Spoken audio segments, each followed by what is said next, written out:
Aaron Canada alongside John Schiffner on the Manager Show on the Cape Cod Baseball Network. And Schiff, looks like more rain in the forecast. What are you going to do? Well, nothing you can do. You just, that's one thing you can't control. You can control how your pitcher's throwing maybe, or you control your hitters by making them bunt or put a hit and run on, but can't control the good Lord. The good Lord wants it to rain. It's going to rain.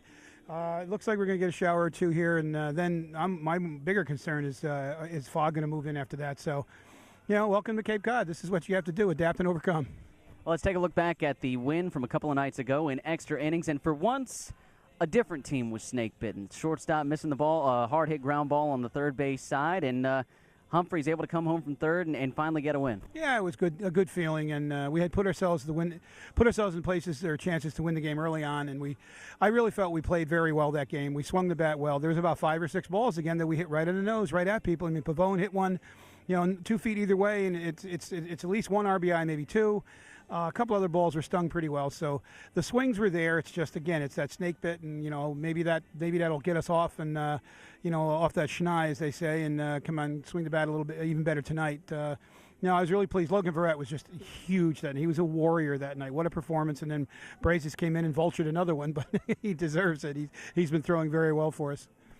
Speaking of Verrett, he went well into the 9th inning. Up over 90 pitches, and we in the broadcast booth were wondering how far he would go. Whose decision was it to keep it in? That was our decision altogether. It was me, Ryan, and Logan says, no, I want the ball. His pitch count was fine. He's been given ample rest. We thought we could get that out of him, but at that point, the one bad pitch that went over Westy's head, at that point, it's a good time to make a change. But that was a group effort. Everybody was on the same page. And if Logan said, hey, you know what, I'm done too, that was fine. Brian and I talked about it, and we said, well, let's get Logan involved in this decision. And Logan said, no, I feel good. And he did. He was throwing fine. It just, again, we just can't stay away from some of these bleeders that we've dealt with this year. The ball that's hit to DePinto, it's a half a step one way or the other. And, if we get that out right there, the inning's a completely different story. So just lady luck right there, but it finally smiled on us a little bit, and we got away with it. We talked about losing a couple of players to injury, and it was really good to see the guys rally together and come through in the extra innings. Now, 4-1-1 in extra innings affairs, and we hadn't seen an extra inning contest in quite a while, and it seems like the team doesn't lose that fight. No, they come to play every night. And like I said, I've seen teams in this league before that have, started to tank going through the, trials and tribulations that we went through, and these kids did not tank. They're the pitch, and the key is the pitching. They come out and throw and battle every inning, and they keep us into the games. And again, I still think we're going to see some games where hitting is really going to come around and really get the job done.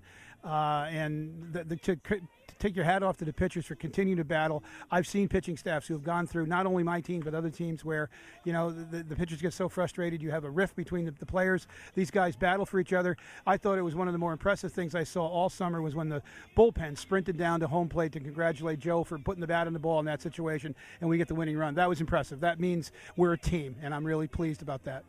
Speaking of pitchers, Logan Verrett and Derek Self going to the All-Star game on Wednesday. Talk about the rotation and how that's going to set up, and having Self go in anticipation of the All-Star game coming up, because that's got to, I imagine that it's got to shake things up a bit. Right, and we've got we've got all kinds of things coming at us now with a really weird reschedule, which I'm very upset about. There's obviously more dates that we could reschedule this game with last night's game with Bourne.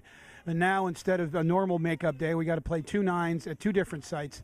It just isn't right, and I'm really disappointed in how we didn't get a lot of cooperation. We're going down to Bourne for a 1 o'clock start next Sunday, and then a 5 o'clock at Wareham. That's that isn't right, but that's the way it goes. You got to eat it when you have to eat it.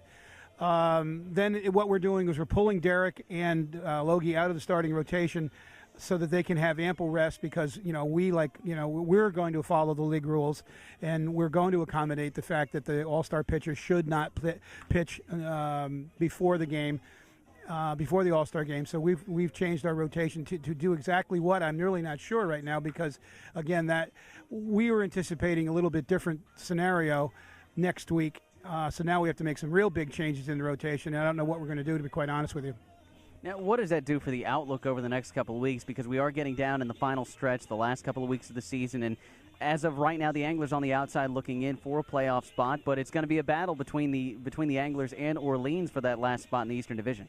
We still have to play Orleans, I think, 3 more times, if I'm not mistaken. So, I mean, that's it right there. Those, the opportunity to get those 6 points are huge. And, we can't focus on we can't even think about Orleans. We have to think about Hyannis tonight and, keep going and just go one game at a time, obviously. And, that's what we're going to do. And we're not going to change anything except we did have to change the rotation to accommodate the All-Star game.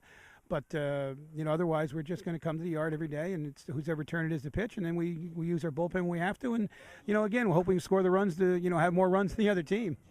He's John Shifter. I'm Aaron Canada. It's the Manager's Show on the Cape Cod Baseball Network.